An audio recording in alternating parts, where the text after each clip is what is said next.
नमस्कार, आप देख रहे हैं क्राइम 24 आवर्स और मैं हूं आपके साथ ज्योति कनौजिया। आइए रुक करते हैं खबर की ओर। कलयुग में भागवत कथा भगवान को जानने का सबसे सरल साधन है। भगवान नारद जी का कहना है कि भागवत कथा श्रवण मात्र से प्राणी अपने पापों से मुक्ति पा जाता है।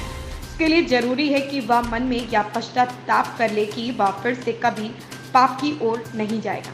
उक्त उद्वार मलूक पीठाधीश्वर राजेंद्र दास जी महाराज के अनन्य शिष्य धनंजय जी महाराज मंझनपुर तहसील क्षेत्र के मड़ुकी गांव में चल रही भागवत कथा में मंगलवार को भक्तों कथा सुनाते हुए उन्होंने कहा कि नारद मुनि सनकादि ऋषि कहते हैं भागवत कथा वेद पुराण अन्य जितने भी धार्मिक ग्रंथ हैं उनका सार है भागवत कथा। कहते हुए उन्होंने कहा कि मन में भक्ति उत्पन्न होती है और भक्ति जब बढ़ती है तो अपने आप वैराग्य आ जाता है और यह भक्ति मानव जीवन को धन्य मानते हुए मोक्ष प्रदान करती है। उन्होंने कहा कि भागवत कथा वह अमृत है जिसके पान से भय भूख रोग व संताप सब कुछ स्वतः ही नष्ट हो जाता है।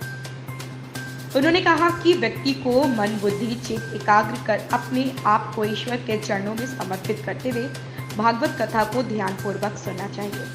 भागवत के श्रवण मनन से 7 दिनों में 7 गांठ फोड़कर पवित्र होकर प्रेत योनि से मुक्त होकर भगवान के वैकुंठ धाम में चला गया।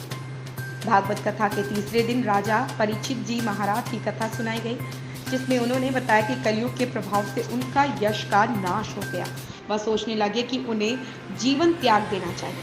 इस बीच ब्राह्मणों ने बताया कि सांप काटने से उनकी मौत 7 दिन बाद हो जाएगी। राजपाट ने अपने पुत्र जन्मेजय को सौंप दिया और गंगा किनारे चले गए। सुखदेव जी महाराज से भागवत कथा सुनी जिनसे उन्हें मोक्ष की प्राप्ति हुई। यह भागवत कथा का महत्व है। अरुणेश मिश्रा की रिपोर्ट।